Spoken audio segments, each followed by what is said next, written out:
We begin tonight at 9 with good news. After nearly 3 days missing, 25-year-old Christopher Reed is now home and safe. Our Quentin Smith speaks with Chris's family members about his safe return. He joins us live in the studio with more. Hey, Quentin. Yes, Scott. Family members have been rejoicing ever since they found out the good news that Chris is back home and he's not in any danger. His aunt tells me these past few days have been a nightmare for her, but she can smile again now that he's back in her care. Family members are happy and relieved to see Chris Reed again after the 25-year-old went missing for more than 2 days. Oh, I shouted, "Thank you, Jesus."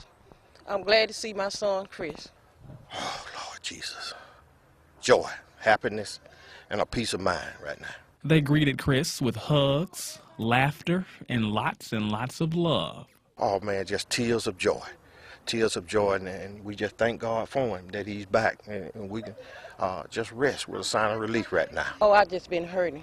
Couldn't get no sleep, couldn't eat. But it just, so much joy tonight. I feel much better. Columbus police say it was just after 5 o'clock on Wednesday when Chris was found in his backyard. They say a neighbor spotted him and directed him to his home. I didn't give up. I always had hope. I knew he was coming.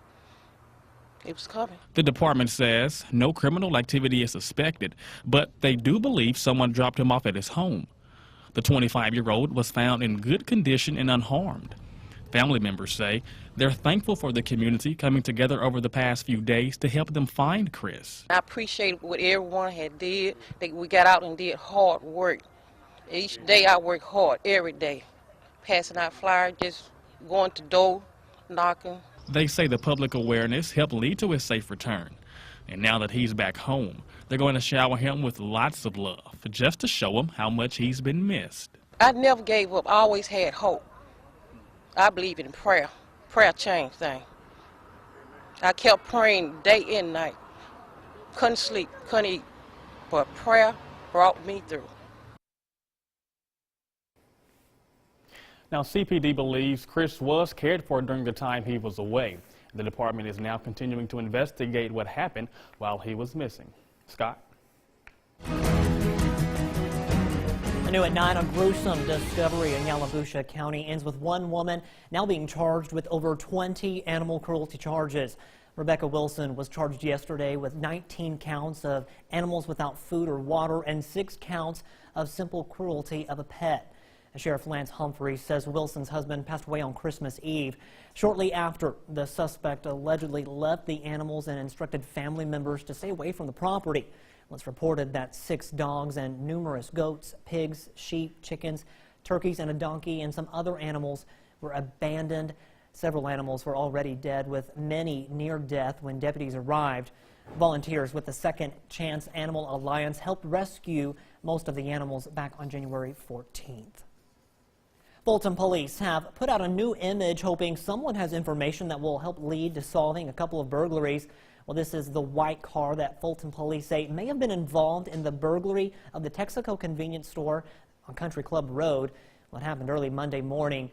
Police say whoever entered the store broke in through the back door and got away with some cash. But just before that burglary, Mantachi Pizza and Sub on Watson Drive was burglarized. Now, police say that they believe the two are connected. If you know anything, you're asked to call Fulton Police or Crime Stoppers. A hot pursuit in Tupelo finally ends after the car was involved in 2 crashes. Well, around noon, police tried to stop a possible stolen car. The driver hit vehicles as he sped away on South Gloucester. Then a second collision happened at North Gloucester and Lakeshire. That's where everything ended. The driver, police say, was 31-year-old Bart Franks of Verona. He was taken into custody. Police say one person was injured in one of those crashes, but they say the injuries were minor. Time now to get a first look at our forecast with meteorologist Amanda Reynolds. Hey there, Amanda. Hey there, Scott. A little bit chilly out there, but we'll take it after the few weeks that we've had down in the teens overnight. Right now here in Columbus, 32 degrees. That's where most of us are hanging out in the low and mid 30s. We'll continue to drop off as we go into the overnight hours. Most of us dropping down into the mid 20s. Those clear skies going to remain through the night tonight and seasonably cool as well. We'll keep the sunshine around through the work week, but there will be some changes as we go into the weekend. Details coming up in just a few minutes. Immigration advocates are concerned tonight that proposed state legislation is only adding fuel to the fire of the federal measures. The Mississippi Immigrants' Rights Alliance has a short list of what they'd like to see passed this legislative session. But as Courtney Ann Jackson explains, the big focus is on stopping what they believe is anti-immigration racial profiling legislation. Just today, the U.S. Justice Department demanded documents and threatened subpoenas to 23 cities, including Jackson, Mississippi. They want proof that the cities aren't unlawfully restricting information sharing by its law enforcement officers with federal immigration authorities. That, they say, would be in violation of federal immigration law. The role that Mississippi plays in it is there, to me, some of the legislators are feeding on this this fear that the federal government is spouting in the country. These immigrants and their advocates say they believe the capital city is the target of parts of House Bill 1506. Jackson has an ordinance to prevent racial and ethnic profiling, but it does note that police officers can't ask for immigration status. The bill would require them to do so, and that could have a personal effect for 15-year-old Yazel Contreras Torres. It's going to affect us a lot because if the police knows we are immigrants, we could, my family could be torn apart. My dad could go back to Mexico as my mom as well. And me and my brother, we don't know if we're going to be accepted or in like alone or what we're going to do. The teen says she's always felt the stigma of living in the state as a family of immigrants. I knew this would happen one day. House Bill 1506 would also impose sanctions on employers who hire undocumented immigrants. Nationally, you've likely heard about DACA deferred action for childhood arrivals. With uncertainty surrounding an immigration deal, DACA recipients are in limbo. MIRA says it creates another layer of uncertainty for many immigrants here in the state. Louisville Mayor Will Hill is in Washington, D.C. to discuss improvements at the White House. Hill is one of 9 mayors from Mississippi visiting the nation's capital. The city leaders took their message of infrastructure improvements to President Trump.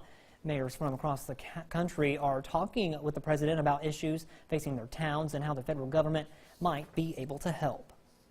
Some good news for some Alabamians. Governor Ivey awards more than $6.3 million in community development block grants. Well, here at home, Lamar County Commission will get $222,000 for water extension, and in Aliceville, just over $206,000 is being awarded for a fire truck for their volunteer fire department. In news that's good for Mississippi, industry has been a rising trend in the Magnolia State's job market. Urban area industrial parks have been attracting business, and now rural areas are wanting to take a swing at the plate. The city of Eupora is investing money in 160-acre industrial park, equipping the land with all the necessities to bring jobs to residents.